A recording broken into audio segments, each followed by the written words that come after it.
As infrastructure becomes more complex and user demands increase, IT is challenged to maintain pace with today's rate of change.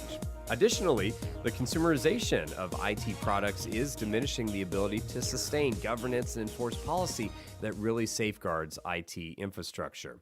As a result, many organizations out there, maybe like yours, are looking for an IT partner to assist in establishing contemporary IT operational methods that reduce cost, improve security and service levels, and optimize service delivery to the business units that they support. Hey there, everyone. James Hilliard with you. And on our podcast today, pleased to have Rich Emil on board. He is the Director of Service Sales with PC Connection. He will discuss support models that maximize efficiency and effectiveness, optimize costs, and enable the agility that sustains quality service execution in lockstep with the rate of drastic change that we see today. Rich, thanks for taking time and joining us today.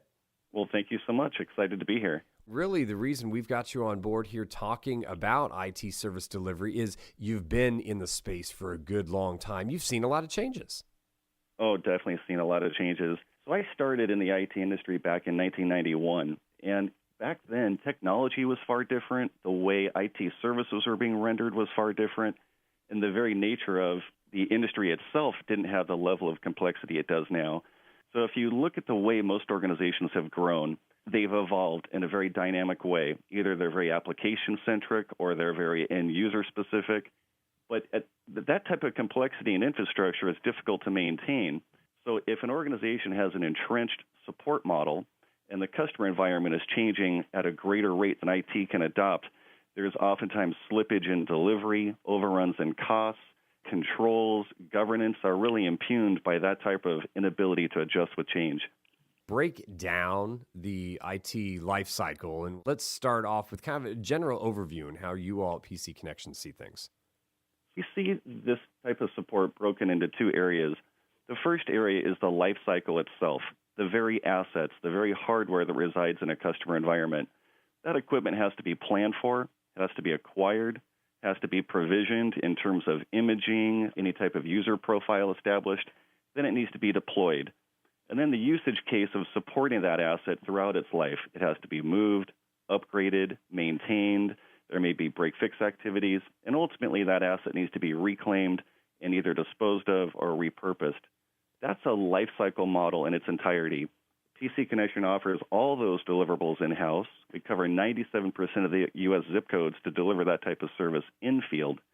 But the second part of it has to do with not just supporting the asset, but supporting the user. And we feel that's a very big differentiator we have in that the usage case for every individual user, the very network they traverse, the applications they access, the data they use, that all needs to be supported in a consistent way to ensure that costs are maintained, but that IT has good visibility as to what's happening in their environment.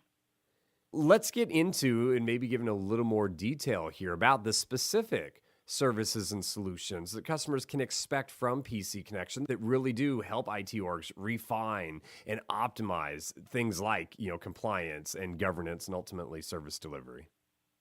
So one of our key value propositions has to do with Service Desk, the way we establish controls, the way we profile all incidents, and the way we render support against those incidents. But oftentimes there's misses in the organizational design, such as if they're rolling out new applications or if they're modernizing their network, the ability to recognize those types of support tickets, drive a standard operating procedure to adopt the change, and then build resolving methods for those new attributes, those new systems, those new devices. That's often a failure in IT across the board today. So our ability to affect a process to establish controls for change, report back on usage, report back on issues, the various resolving groups can take the input we give them against those challenges to make adjustments on their side to render a better experience for everybody, hence establish and enforce compliance and governance across the organization.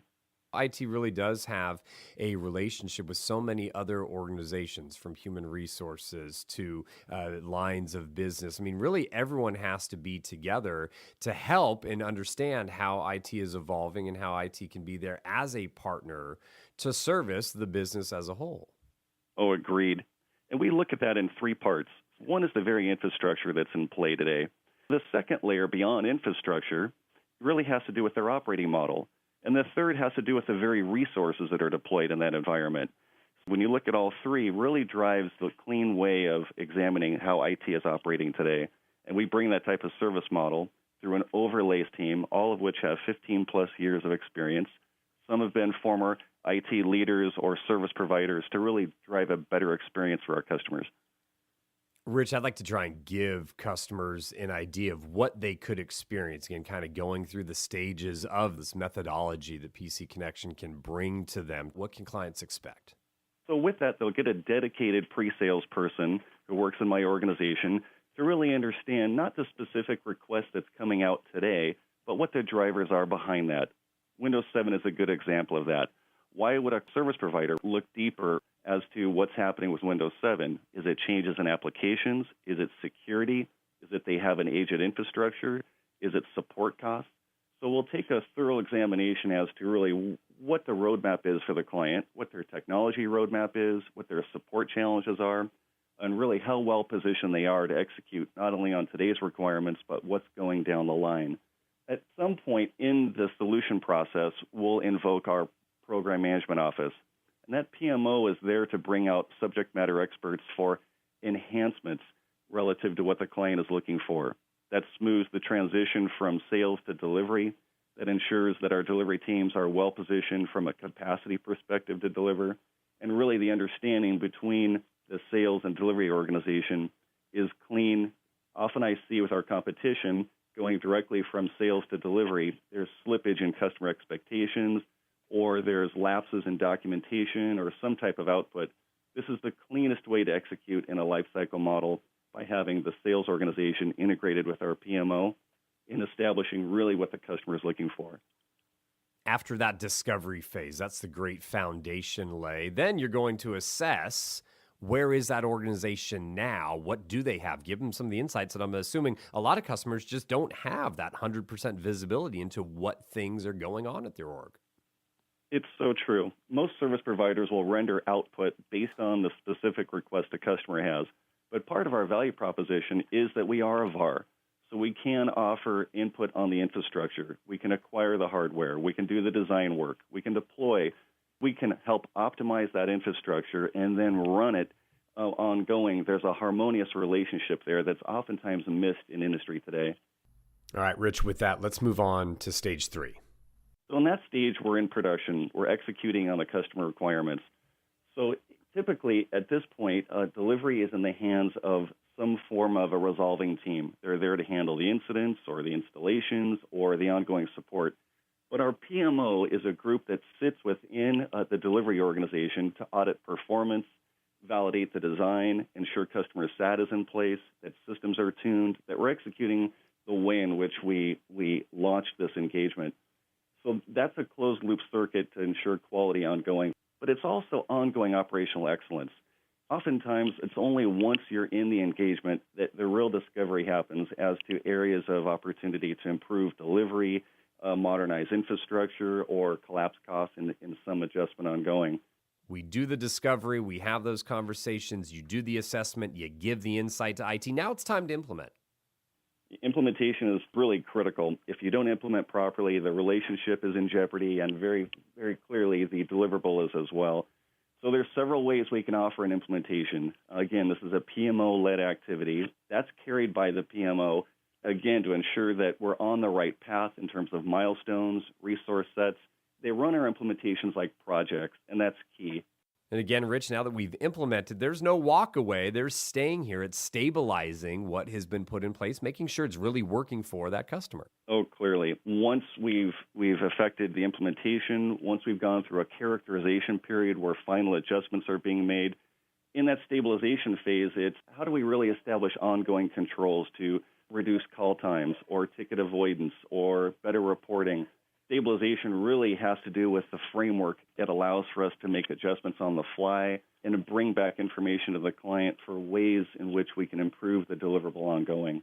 Hey, Rich, want to throw one last question at you, then I'll come back in here, make sure we give some follow-up information to our listeners. What type of feedback do you hear from teams as to how they've come about the choice to do it themselves or look for a partner? And ultimately, what benefits do they say they received by going the partner route?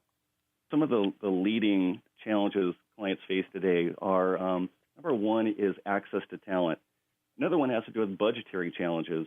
Third is the combination of the ability to optimize the infrastructure and then run it ongoing. You see such specialization in industry today that oftentimes both in-house and external providers have a limited skill set, a limited stack, that they really can't affect the bigger challenge ongoing.